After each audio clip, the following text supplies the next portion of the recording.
जननीं शारदां देवीं रामकृष्णं जगद्गुरुं पादपद्मे तयश्रित्वा प्रणमामि मुहुर्मुहुः। ओं नमः श्री ज्योतिराजाय विवेकानंद सूरये सच्चित सुख स्वरूपाय स्वामिने तापहारिणे। ठाकुर मा ও স্বামীজির চরণে আমি আভূমি লুণ্ঠিত প্রণাম নিবেদন করি। নমস্কার জানাই প্রাণারাম বাংলা ইউটিউব চ্যানেলের সমস্ত শত্রুমণ্ডলী, দর্শক মণ্ডলী সকলের জন্যই আমার নমস্কার রইল এবং প্রাণারাম বাংলা চ্যানেলের যিনি প্রতিষ্ঠাতা পবিত্র বাবু তার উদ্দেশ্যেও আমার নমস্কার রইল।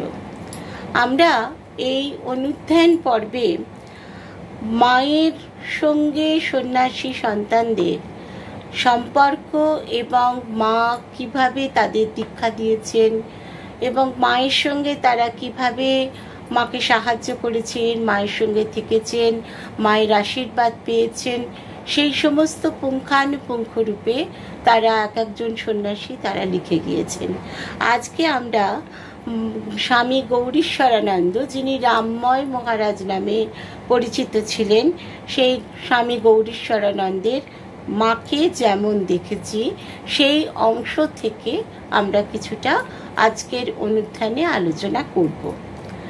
তো রামময় মহারাজ লিখছেন যে 1915 সালে তিনি যখন ক্লাস 7-এ পড়েন তখন তিনি মাকে দেখেছিলেন এবং মজার কথা হচ্ছে মায়ের সম্পর্কে এর আগে তার ধারণা ছিল যে মা একদম সুন্দর একটা সাজানো সিংহাসনে বিরাজ করবেন, তার চতুর্দিকে দাস দাসী ইত্যাদি থাকবে এবং তিনি একদম পুরোপুরি যেন সেই দেবীর মতন থাকবেন। কিন্তু যখন তিনি গেলেন জয়রামবাটিতে তখন তিনি একদম পুরোপুরি তার মন একদম ভেঙে গিয়েছিল, কারণ তিনি গিয়ে দেখলেন যে ওই একটা ছোট ঘর, মাটির দেওয়াল দেওয়া, খড়ের চাল এবং তার সঙ্গে হচ্ছে মা নিজে হাতে ঝাঁটা দিয়ে উঠোন পরিষ্কার করছেন এবং তখন তিনি খুব ক্ষুব্ধ চিত্তে যাদের সঙ্গে গিয়েছিলেন সেই জ্ঞান মহারাজ, অর্থাৎ তিনি বলছেন পূজনীয় স্বামী জ্ঞানানন্দ এবং সারদেশানন্দ পূজনীয় গোপেশ দাকে গিয়ে বললাম যে তিনি গিয়ে বললেন যে এই যে সামান্য কাজগুলো, যে ঝাঁটা দেওয়া, পরিষ্কার করা, এই সমস্ত কাজগুলো কি অন্য কেউ করতে পারে না? মাকেই এগুলো করতে হবে নিজে হাতে। তো ক্লাস 7-এর একটা বাচ্চা, সে ভেবে নিয়ে গেছে যে মাকে দেখবে রাজরাজেশ্বরী হিসাবে তিনি বসে আছেন, ঠাকুর শ্রীরামকৃষ্ণের তিনি ঘরণী, কিন্তু গিয়ে দেখছেন তিনি ওই ঝাঁটা দিচ্ছেন। তো সেটা দেখে তো তার খুবই মনটা দুঃখ পেয়েছেন। পেয়ে স্বামী জ্ঞানানন্দ এবং স্বামী সারদেশানন্দ তাদের কাছে গিয়ে বলছেন যে এটা কেন, মায়ের জন্য তো একটা লোক রাখা যেতেই পারে। তো তারা তখন তাকে বললেন যে তুই আস্তে আস্তে যাতায়াত কর, সবই দেখে জানতে পারবি, কারণ আমাদের মা কিরকম সেটা হচ্ছে সম্পূর্ণভাবে অন্যরকম। তো তাকে দেখে মা বললেন, বাবা একটু দাঁড়াও, আমি আমার হাতের কাজটুকু সেরে নিয়ে হাত পা ধুয়ে এসে বসি, তখন আমাকে প্রণাম করবে। এবং সেই মতন তারা ওই অপেক্ষা করতে লাগলেন কখন মায়ের হাতের কাজ শেষ হবে, তারপর মা এসে তাদের প্রণাম গ্রহণ করবেন। তারপর তিনি আস্তে আস্তে স্বামী জ্ঞানানন্দ, তারপরে স্বামী সারদেশানন্দ এবং রামময় মহারাজ, যিনি পরবর্তীকালে স্বামী গৌরীশ্বরানন্দ, তারা তিনজনেই মাকে প্রণাম করলেন এবং তখন তিনি লক্ষ্য করলেন যে মায়ের বিছানায় একটা ছোট মেয়ে শুয়ে আছে। তো সেখানেও তার আবার বিস্ময়, কারণ মা তার কাছে তো একদম দেবী স্বরূপা, তো সেখানে তার বিছানায় অন্য কোনো বাচ্চা শুয়ে থাকবে এটা দেখেও তার খারাপ লাগছে যে এই মেয়েটা কেন এখানে শুয়ে আছে, নিচে বিছানা পেতে শুতে পারে না, মায়ের বিছানায় সে শুয়ে থাকবে, যে কারণ বিছানায় শুয়ে থাকা পা লাগছে, সেই বিছানাতেই মা থাকবে, এটা ওই রামময় মহারাজ মেনে নিতে পারেননি। তো তখন ওই তিনি এই কথাটা বলতে যাবেন, তো জ্ঞানানন্দ স্বামীজি তাকে একদম থামিয়ে দিয়ে বললেন, তুই একদম চুপ কর, পরে সমস্ত বুঝতে পারবি, ওই মেয়েটি হচ্ছে মায়ের আদরের বাইজে রাধু। তো তারপরে ওই ওনারা প্রণাম টনাম করলেন, করতে গিয়ে মা তখন জিজ্ঞেস করলেন এই ছেলেটিকে একে কোথা থেকে নিয়ে এলে তোমরা। কারণ অন্য দুজন যে জ্ঞানানন্দ এবং সার্দেশানন্দ তারা অলরেডি সেখানকার ব্রহ্মচারী, কিন্তু এই ছেলেটি নতুন। তো মা জিজ্ঞেস করলেন একে কোথা থেকে আনলে।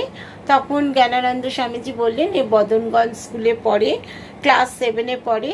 তো যখন মা শুনলেন যে বদনগঞ্জ স্কুলে পড়ে, তখন মা বললেন ও কি প্রবোধের ছাত্র। তখন মানে প্রবোধের মানে হচ্ছে প্রবোধচন্দ্র চট্টোপাধ্যায়, যিনি হচ্ছেন ওই বদনগঞ্জ স্কুলের হেডমাস্টারমশাই, এবং তিনি আর তার যে স্ত্রী দুজনেই ছিলেন মায়ের শিষ্য। তো সেই জন্য তিনি মা তো তার নাম করেছেন। আর রামমাই মহারাজ বলছেন যে মা আমাদের হেডমাস্টারমশাইকেও চেনেন, কারণ হেডমাস্টারমশাই যে জ্ঞানী গুণী লোক, ওই জন্যই হয়তো মা চেনেন। তো এইটা শুনে টুনে তারপরে মা তাকে মানে সস্নেহে তাকে বললেন বাবা আবার এসো। তো সেই যে শুরু হলো আসা, প্রত্যেক শনিবার তিনি করতেন কি, যে ওই সকালবেলা যখন বাড়ি থেকে বেরোতেন, যে সোমবারের রুটিন অনুযায়ী বইপত্র ব্যাগে ভরে নিতেন, আর একটা ধুতি আর একটা গামছা, সেটা নিয়ে শনিবার দিন বাড়ির থেকে স্কুলে যেতেন।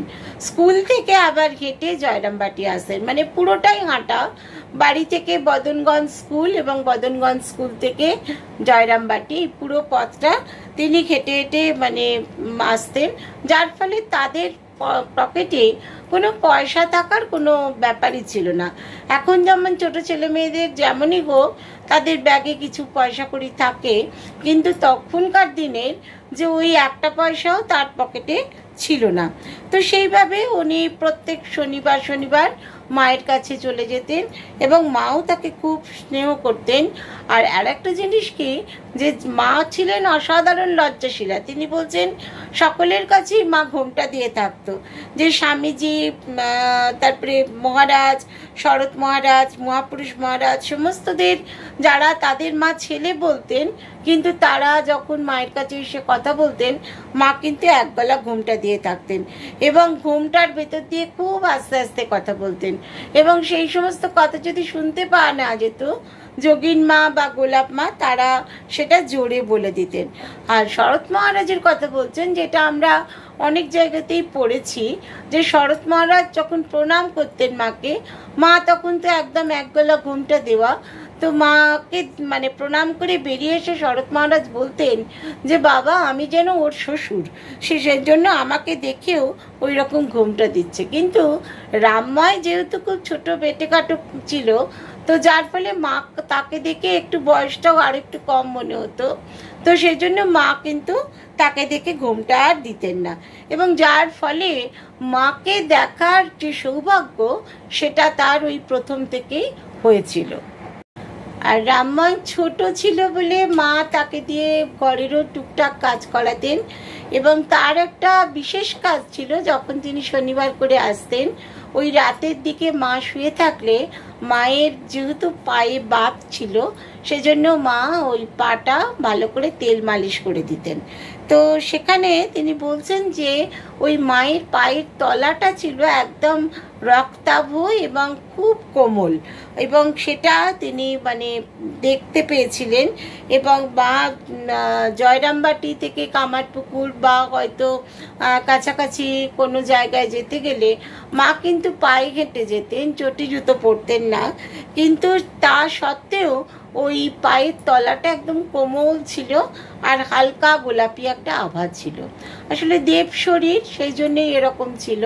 তো একদিন ওই তেল মালিশ করতে করতে রামমায়ের মনে হয়েছে যে মার এত কষ্ট, এই যে এত পায়ের যন্ত্রণা, তো মায়ের এই যন্ত্রণাটা যদি আমার হয়ে যায় তাহলে বেশ হয় বলে তখন ওই মনে মনে ওটা ভাবছেন, তেল মালিশ করছেন, আর হাতের কনুইটা মায়ের পায়ের ওপর দিয়ে রেখেছেন, যাতে ওই তার মায়ের পায়ের বাত তার শরীরের মধ্যে যে যাতে মানে মানে চলে আসে, সংক্রামিত হয়ে যায়। তো মা তখন কিন্তু বুঝতে পেরে বলছেন যে না বাবা, এটা কি করছো, তোমরা তো অনেক ছোট ছেলে, তোমরা তো এটা তোমাদের অনেক কাজকর্ম করতে হবে, আমি বুড়ো হয়ে গেছি এবং এটা তো আমার পায়ে বাত, ওটা আমারই থাকুক, তোমরা মানে বেঁচে থাকো, ঠাকুরের কাজ করো এবং তোমরা তোমাদের দিয়ে ঠাকুর কত কাজ করিয়ে নেবেন।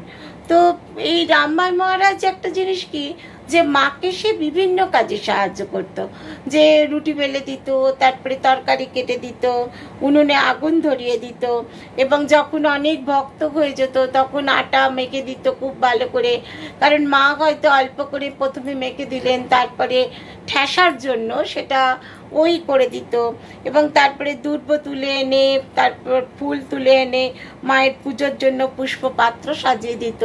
কিন্তু আর একটা জিনিস দেখা গিয়েছিল, জয়রামবাটিতে তখন মানে সেরকম ফুল পেতেন না, তার জন্য মায়ের মনে একটু কষ্ট ছিল বলে ওই পুণ্যি পুকুরের ধারে তিনি বিভিন্ন ফুলের গাছ পুঁতেছিলেন, এবং সেই ফুলের গাছের মধ্যে জুঁই, টগর ইত্যাদিগুলো, পদ্ম ফুল ইত্যাদিগুলো বিভিন্ন রকমের ফুল ফুটিয়ে মানে গাছ পুঁতেছিলেন।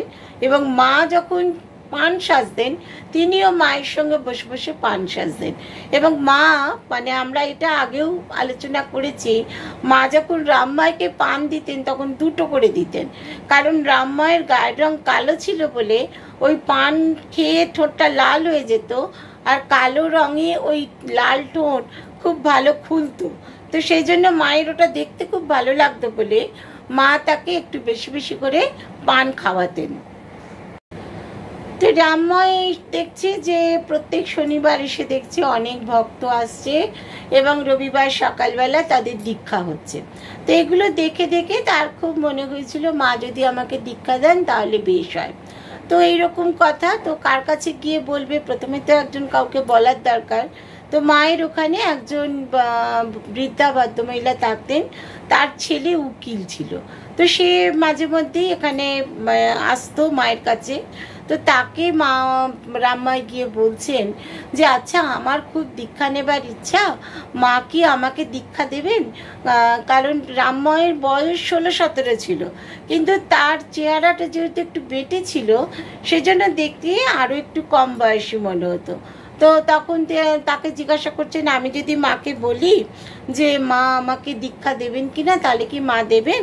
তো তখন তিনি বলছেন যে হ্যাঁ, আমার মনে হয় মা দেবেন, কারণ তোমাকে মা খুব ভালোবাসেন। তো বলছে কিভাবে তুমি বুঝলে মা আমাকে ভালোবাসেন? বলছে যে শনিবার বিকালে তুমি আসো না সেদিন মা কিন্তু তোমার জন্য অনেকবার বলেন, মা 20 বার তোমার কথা বলেন, এবং বলেন যে কেন এলো না, ছেলের জ্বর হয়েছে কিনা, পড়াশোনার চাপ বেড়েছে কিনা, কেমন আছে, পড়াশোনার চাপ হয়তো বেড়েছে সেই জন্যেই মাকে ভুলে আছে, এরকমভাবে বারবার তোমার কথা উচ্চারণ করেন। আর তোমাকে যখন এতই ভালোবাসেন তাহলে নিশ্চয়ই তোমাকে দীক্ষা দেবেন। তো তখন তিনি বলছেন আমাকে তো দেখতে ছোটোখাটো। তখন বলছে সেটা হলে হয়তো তোমাকে দেখে হয়তো ছোট বলে মনে হলে মা হয়তো সেটা বলতে পারেন যে ঠিক আছে আর 1 বছর 2 বছর বাদে দেব, কিন্তু দীক্ষা তিনি তোমাকে দেবেন।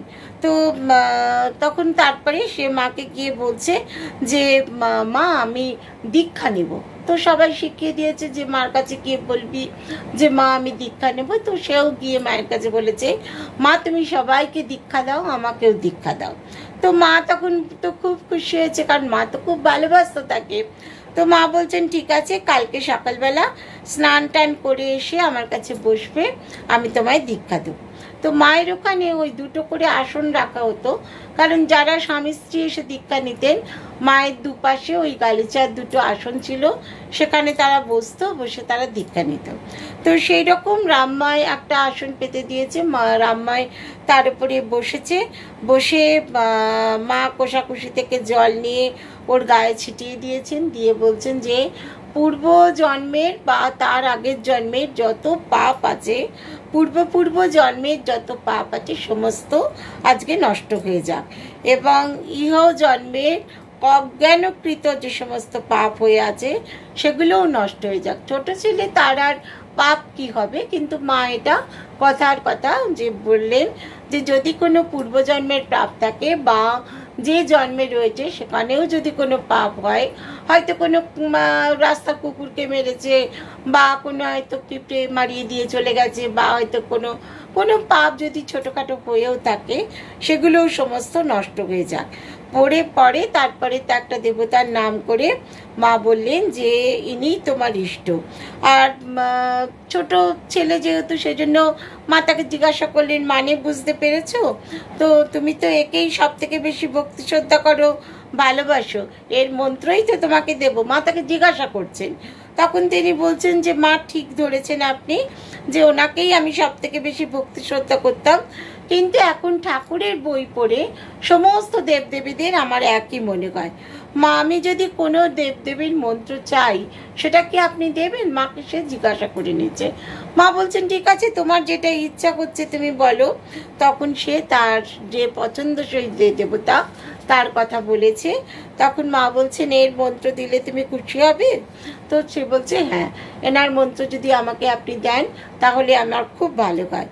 তখন মা সেই বীজ মন্ত্র দিলেন এবং কিভাবে 108 বার জপ করতে হয় সেটাও হাতে করে একদম মানে হাত ধরে মা তাকে শিখিয়ে দিলেন। তারপর দীক্ষান্তে মা তাকে বললেন যে গুরু আর ইষ্ট এই দুটোকে এক জানবে, কখনোই ভেদ ভাবনা করবে না, যিনি গুরু তিনি ইষ্ট।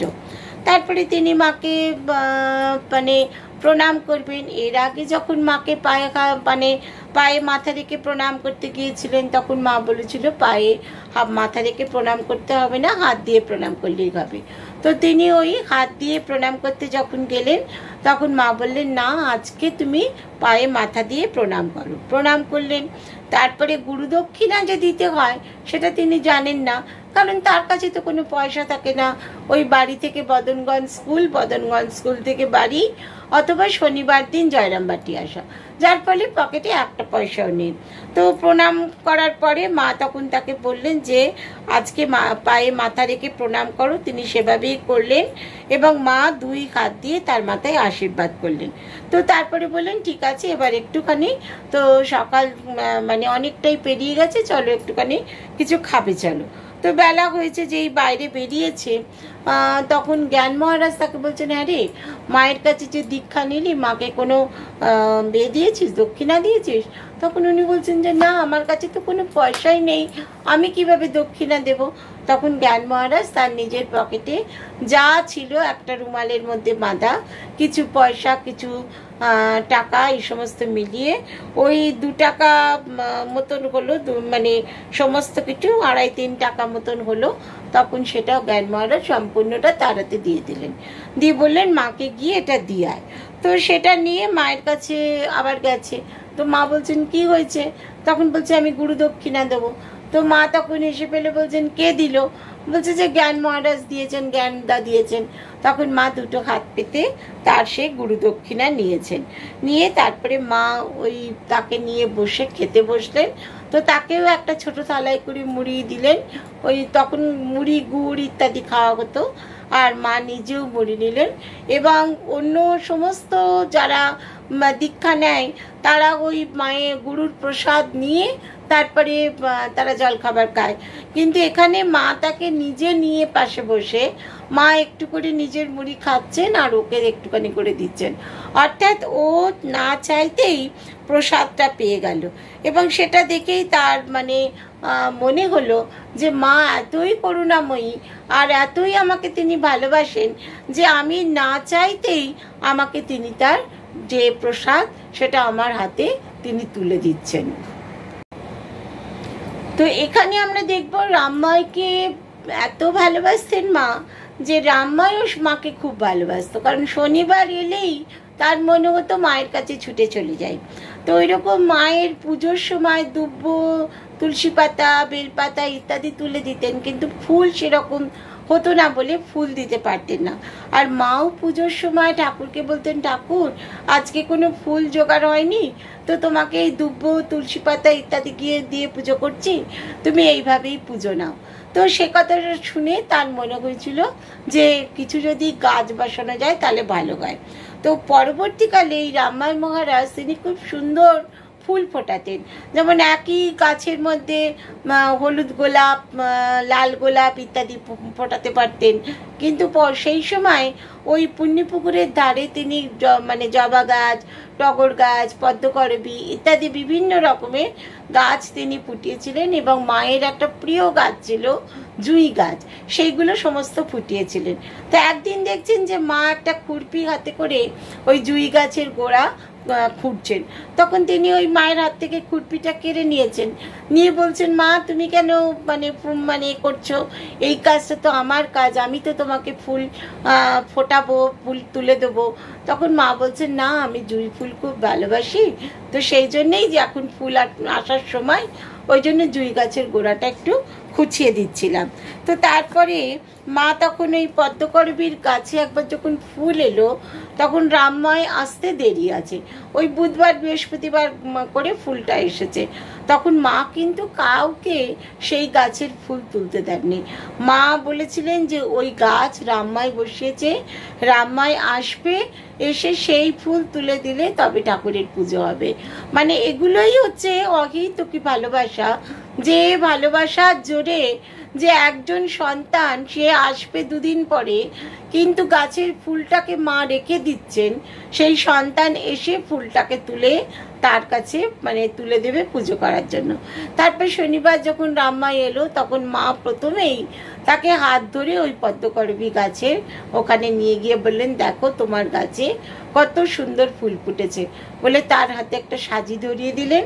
তখন তিনি ওই ফুল পেড়ে মায়ের কাছে দিলেন, মা সেটাকে নিয়ে পুজো করলেন। এগুলো থেকেই বোঝা যায় যে কি অপরিসীম স্নেহ ভালোবাসা, যে ছেলে ফুলের গাছ করেছে সেই ছেলে যদি না আসে তাহলে সেই ফুল তোলা হবে না। মানে ঠাকুরকে দেয়া হবে, ঠিক আছে তুলে নিই, এই সমস্ত না। মায়ের কত তার প্রতি স্নেহ, যে সে যেহেতু গাছটা করেছে সেই জন্য ফুলটাও সে চয়ন করে দেবে এবং সেই ফুল দিয়েই ঠাকুরের পুজো হবে, যাতে আশীর্বাদ ঠাকুরের যেন তার উপরে সম্পূর্ণভাবে পড়ে। এইরকমভাবেই ছিল মায়ের সঙ্গে রামময়ের স্নেহ ভালোবাসার সম্পর্ক। এই রামময় মহারাজ যেহেতু গাছ করতে খুব ভালোবাসতেন, তিনি সেই জন্য একদিন কি করেছেন, যে কাগজি লেবুর ওই ফল শুদ্ধ 2-3টে গাছকে একসঙ্গে মিলিয়ে একটা কলম তৈরি করেছেন, করে মায়ের কাছে নিয়ে গেছেন ওখানে বসাবার জন্য। তো এই ফল শুদ্ধ গাছ দেখে মা তো খুব খুশি হয়েছেন। আর মা এরকম ফল শুদ্ধ গাছ দেখে খুশি হয়েছেন বলে তিনি একটা মানে ফল সমেত একটা আমলকির ডাল ভেঙে নিয়ে মায়ের কাছে গেছেন। তখন কিন্তু মা একটু অসন্তুষ্ট হয়েছেন, কারণ ওই আমলকি গাছকে মা বলতেন যে এটাও একদম সম্পূর্ণভাবে যে খুব মানে পবিত্র গাছ, এবং এই গাছের তলায় 33 কোটি দেবতার বাস। তো সেই ফল সমেত গাছের ডালটা ভেঙে এনেছেন বলে মা একটুখানি ক্ষুণ্ণ হয়েছিলেন। এবং তারপরে সেই বলছেন, জানো এই আমলকি গাছের তলায় শরৎ, যোগিন, গোলাপ এরা সব এসে কত ধ্যান করে, তারা গীতা পড়ে ওখানে, এবং সেই আমলকি গাছের তলায় 33 কোটি দেবতার বাস। সেই গাছের তলায় বসে যদি ধ্যান জপ করা যায় তাহলে খুব মানে ভালো ধ্যান জপ হয়, ধ্যান জপ জমে। তুমি ওই ডাল শুদ্ধ তুলে নিয়ে চলে এলে, এটা ঠিক করনি। মানে মা ভালোবাসছেন, কিন্তু যদি অন্যায় কিছু দেখেন তাহলে কিন্তু তাদের সেটা বুঝিয়ে দিতেন, যাতে আগামী দিনে তারা আর সেই অন্যায়টা না করে। তারপরে ওই যেহেতু ভাঙা হয়ে গেছে তাহলে তার কিছু করার নেই। তো সেরকমভাবে বেলপাতা যেরকমভাবে আমরা ওই ডাল থেকে একটা একটা করে 3টে করে পাতা খুলে নিয়ে আলাদা করে রাখি, ঠিক সেরকমভাবে আমলকি গাছের থেকেও মা ওই পাতাগুলোকে আলাদা করে নিয়ে রাখতে বললেন। বেলপাতার মতন ওই আমলকি পাতা দিয়েও যদি ঠাকুরের পুজো করো তাহলেও কিন্তু ঠাকুর খুব সন্তুষ্ট হয়। অর্থাৎ এখান থেকে আমরা জানতে পারলাম যে বেলপাতার মতন আমলকি পাতাও কিন্তু ভীষণ মানে খুবই পবিত্র পাতা, এবং আমলকির ফল তো আমাদের শরীরের জন্য ভীষণই মানে প্রয়োজনীয়, এবং খেলে পরে সর্বরোগও হর বলা হয়। তো সেরকমভাবে আমলকি গাছের তলায় বসে যদি মানে ধ্যান জপ করা যায়, কারণ মা বলছেন যে ওই আমলকি গাছ হচ্ছে 33 কোটি দেবতার বাস আমলকি গাছের তলায়, সেখানে যদি বসে ধ্যান জপ করা যায় তাহলে খুব সুন্দর ধ্যান জপ হয়। এবং তার সঙ্গে শরৎ মহারাজ ধ্যান জপও যেমন করতেন তেমনি গীতা পাঠও করতেন, এবং সেটাই ওটা যেহেতু রাম্মার ছোট ছেলে তাকে সেজন্য মা বলে বুঝিয়ে দিলেন। মায়ের তো কোনো বকাবকি করা বা কিছু ছিল না, মা হয়তো একটু যে অসন্তুষ্ট হয়েছে সেটা হয়তো একটু দেখাতেন, তারপরেই কিন্তু বলে বুঝিয়ে দিতেন, এবং যে ভুলটা সে করেছে যাতে আর কখনো না করে সেজন্য তাকে বলে দিলেন ওই যেমনভাবে বেলপাতাগুলোকে আলাদা করে পুজো করা হয় ঠিক সেরকমভাবে আমলকি পাতাগুলোকেও নিয়ে একটা একটা করে সেটাও কিন্তু ঠাকুরকে পুজো করলে সম ফল পাওয়া যায়। অর্থাৎ আমলকি গাছেরও যে শুধুমাত্র ফলের গুণ নয়, গাছের গুণ এবং সেই গাছের তলারও যে কতটা গুণ আছে মা কিন্তু সেটা রামমাইকে শিখিয়ে দিয়েছিলেন। তাহলে মায়ের এই কথা থেকে আমরাও যে জানতে পারলাম যে আমলকি গাছ কতটা পবিত্র গাছ, এবং এই গাছ যদি কোনো জায়গায় থাকে সেই জায়গাতে যেন ঈশ্বরের বাস হয়। তো এইখানে আর একদিন হয়েছে কি যে এই পুণ্যপুকুরের উত্তর পারে জ্ঞান মহারাজ আর এই রামমাই মহারাজ দুজনে মিলে কলা গাছ লাগাচ্ছেন। তো কলা গাছ লাগাচ্ছেন মানে যতক্ষণ মা ডেকে ডেকে ফিরে যাচ্ছেন যে জলখাবার খেতে এসো, জলখাবার খেতে এসো। জ্ঞান মহারাজ যেহেতু ইস্ট বেঙ্গলের লোক ছিলেন, বাঙাল, মা বলতেন বাঙালের গো, তো সেই জন্য তিনি বলছেন যতক্ষণ না কাজটা শেষ হবে ততক্ষণ খেতে যাব না, মাকে বলে দে।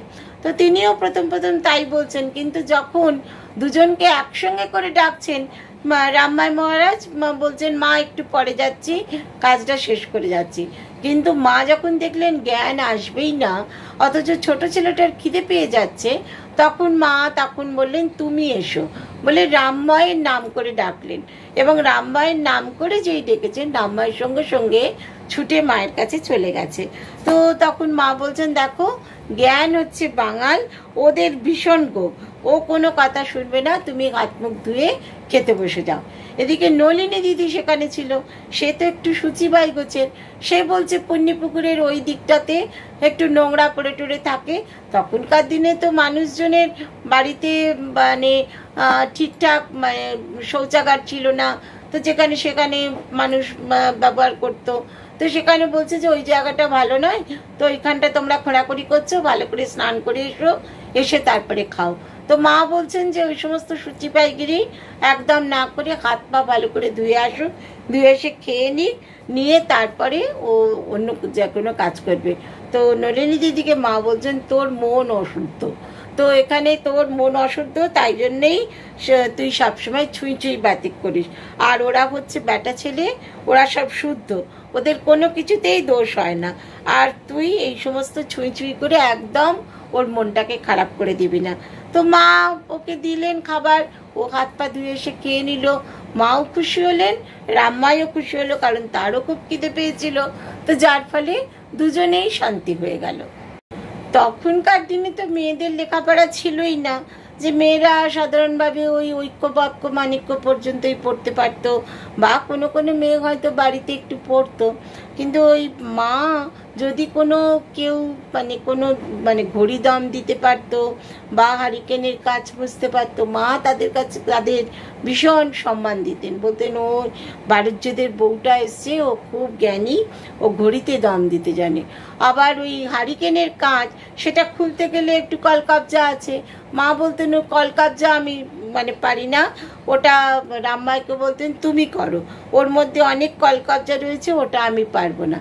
কিন্তু রামমাই অবাক হয়ে যেতেন যে মা বর্ণ পরিচয়টুকু পড়েছেন, যে ঐক্য বাক্য মাণিক্য ইত্যাদি পর্যন্ত পড়েছেন, সেই মায়ের কাছে যে যখন বড় বড় মানে মানুষজন আসতো, এসে বিভিন্ন মানে আধ্যাত্মিক কথাবার্তা বলতেন এবং প্রশ্ন করতেন, তখন রামমায় ভয় পেতেন যে এই সমস্ত প্রশ্নের উত্তর মা কিভাবে দেবেন। মার তো জ্ঞান খুবই কম, মা তো ঐক্যবাক্য মাণিক্য পর্যন্ত পড়েছেন।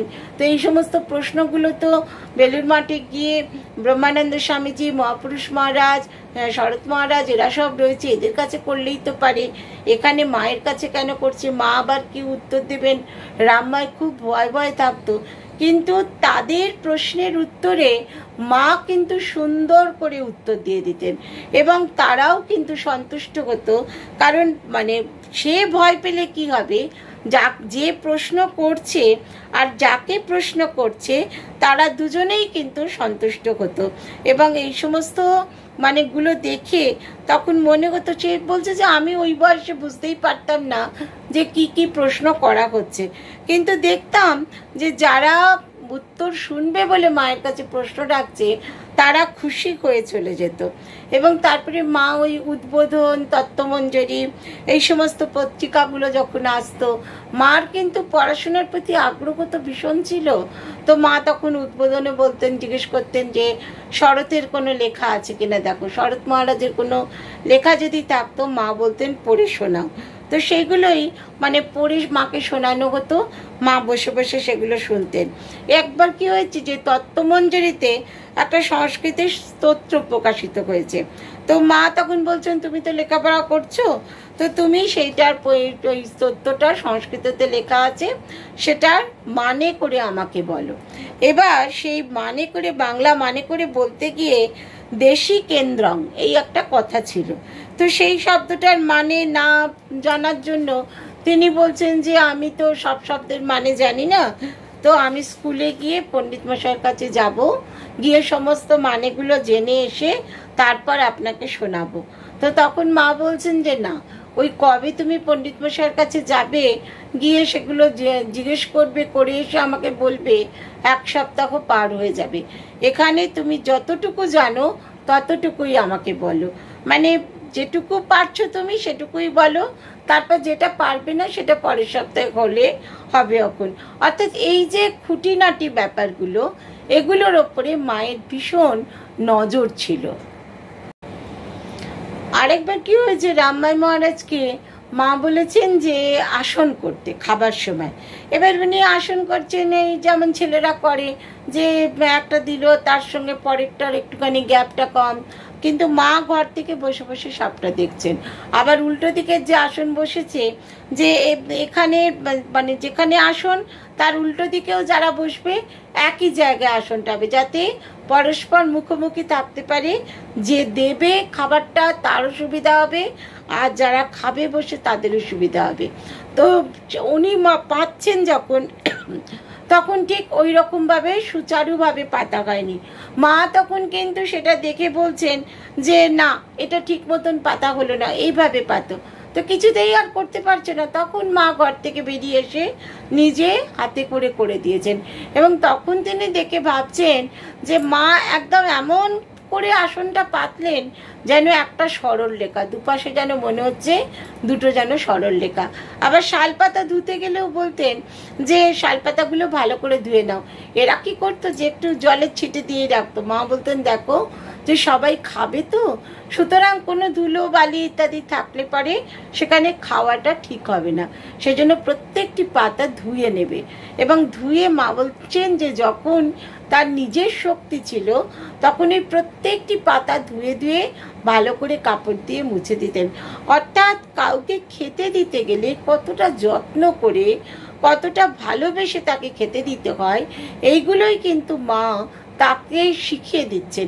এবং শুধু তাকে তো শেখানো নয়, এই যে মহারাজ লিখছেন সেখান থেকে আমাদেরও ধারণার হয়ে যাচ্ছে যে যখন কাউকে খেতে দেওয়া হবে, যখন কাউকে বসানো হবে, তখন যেন এত স্নেহ, ভালোবাসা, যত্ন এগুলো যেন থাকে, যাতে যে খাচ্ছে সে যেন বসে ভাবে যে না, সত্যিই আমার খুব মানে পরিতৃপ্তি করে খেলাম। কারণ মা যখন খেতে দিতেন প্রত্যেকটি সন্তান কিন্তু ভাবতো যে মা বোধহয় আমাকে খেতে দেওয়ার সময় অন্য সকলের থেকে একটু বেশি যত্ন করেছেন। তো এরকম হয়েছিল একবার যে আসাম থেকে একজন ভদ্রলোক এসছেন, তিনি এসে মায়ের কাছে ওই তাকে খেতে দিয়েছেন এবং তারপরে তিনি ভাবছেন মা আমাকে, আমি হয়তো দূর থেকে এসেছি সেজন্য একটু বেশি যত্ন করছেন। করে মা খাওয়া দাওয়ার পরে সবাই গিয়ে যেখানে বৈঠকখানায় গিয়ে বসেছে সেখানে গিয়ে আলোচনা করছেন যে আমার এত লজ্জা লাগছিল, মা খেতে দেওয়ার সময় আমাকে এত বেশি যত্ন করছিলেন। তখন দেখা গেল প্রত্যেক জনের যে যেখানে থেকে এসেছে প্রত্যেক জনেরই কিন্তু একই কথা যে মা আমাকে একটু বেশি যত্ন করেছেন। অর্থাৎ এইগুলোই হচ্ছে এই যে সুচারুভাবে আসন পাতা, সুন্দরভাবে শালপাতাটা মানে ধুয়ে দেওয়া, তারপরে প্রত্যেকটি মানে খাবার ঠিকঠাক করে দেওয়া, চুনে চুনে না দেওয়া। নলিনী দিদি যেমন মুসলিমদের যখন খাবার দিতেন তখন একটু ছুঁড়ে ছুঁড়ে দিতেন, তো সেখানে কিন্তু মা নিজে হাতে সেই খাবার পরিবেশন করেছেন। আমরা দেখেছি যে আমজাদের খাবার দিতে গিয়ে নলিনী দিদি উপর থেকে ছুঁড়ে ছুঁড়ে দিতেন, তো সেটা দেখে মা বলেছিলেন ওরমভাবে কারোর খাবার খেয়ে সুখ হয় না। তো খাবার দিতে হবে কি তার পাতের কাছে একদম মানে হাতাটা নিয়ে গিয়ে তাকে মানে তুলে দেওয়া, যাতে সে বুঝতে পারে যে আমাকে যে খাওয়াচ্ছে সে আমাকে অশ্রদ্ধা করে খাওয়াচ্ছে না, সে আমাকে ভালোবেসে আদর করে যত্ন করে খাওয়াচ্ছে। এটাই কিন্তু মা পরবর্তী সকলের জন্য যে এই যে মহারাজ লিখছেন এগুলো ঘটনা এক একটা, কিন্তু এগুলোর মাধ্যমে আমরা কি যারা পড়ছি এই অনুধ্যানে মানে রয়েছি তারা সবাই বুঝতে পারি যে এই কাজগুলো করলে তবেই কিন্তু মানে জীব সেবাই যে শিব সেবা সেই কাজটা সম্পন্ন হয়। কারণ মানুষকে যদি ভালোবাসা যায় তাহলে সেটা ঈশ্বরকে ভালোবাসারই সমান হয়ে যায়। তো সেইভাবেই মানুষকেই ভালোবাসতে হবে, তবেই কিন্তু ঈশ্বরকে ভালোবাসা যাবে। আরেকবার হয়েছে একজন স্বামীজি কাশি থেকে একখানে বিশাল বড় বেল নিয়ে এসেছেন।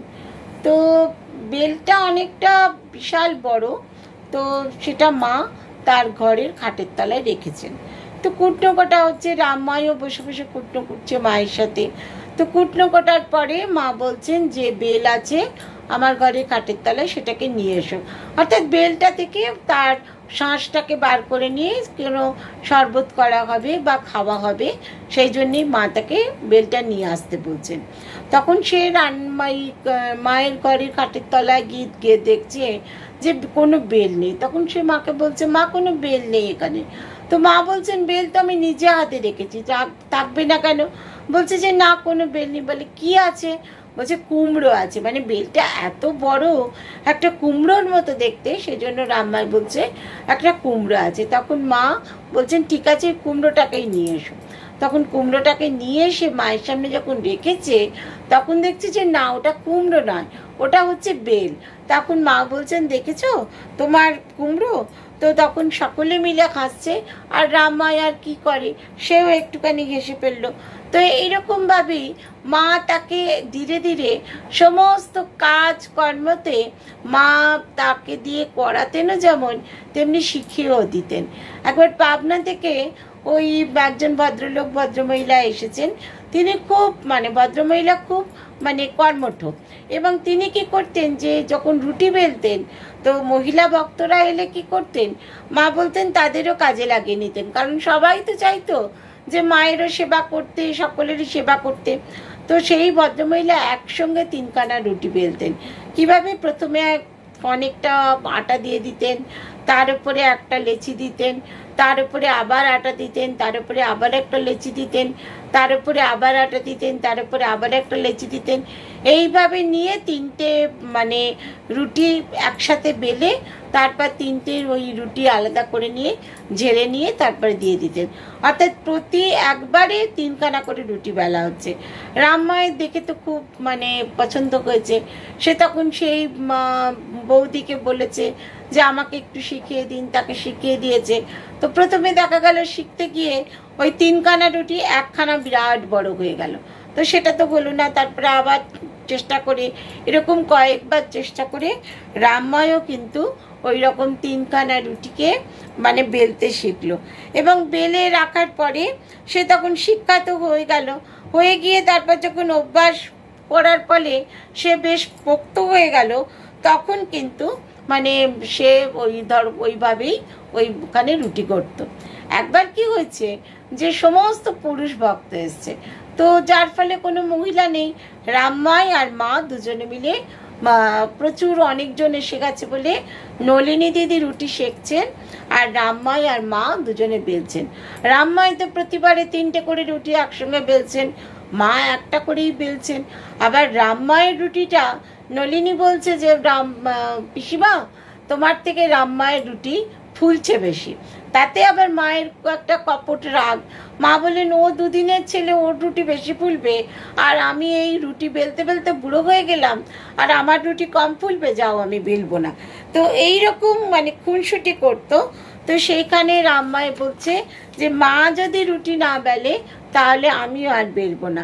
এবং সেজন্য তারপরে আবার দেখা গেল যে দুজনে মিলে বেলে তাড়াতাড়ি করে কাজ শেষ করা এবং ঠাকুরের ভোগ দেওয়া, ছেলেদের প্রসাদ দেওয়া ইত্যাদি সমস্ত কিছু মানে কাজ হয়ে গেল। রামময় আবার নলিনী দিদিকে বলছে আমরা দুজনেই রুটি বেলে তোমাকে দিয়ে দিচ্ছি, তুমি কি করে বুঝছো কোনটা আমার কোনটা মায়ের? তোমার এই কথাটা বলা মানে অনুচিত হয়েছে। তো এইরকমভাবে রামময়কে মা ভীষণ ভালোবাসতেন আর রামময়ও ভীষণ ভালোবাসতো মাকে। তো যার ফলে দুজনের মধ্যে এরকমভাবে দিন যখনই শনিবার আসতো খুব আনন্দের সঙ্গে মা সঙ্গে রামময় এবং রামময়ের সঙ্গে মা সময় কাটিয়ে নিতেন।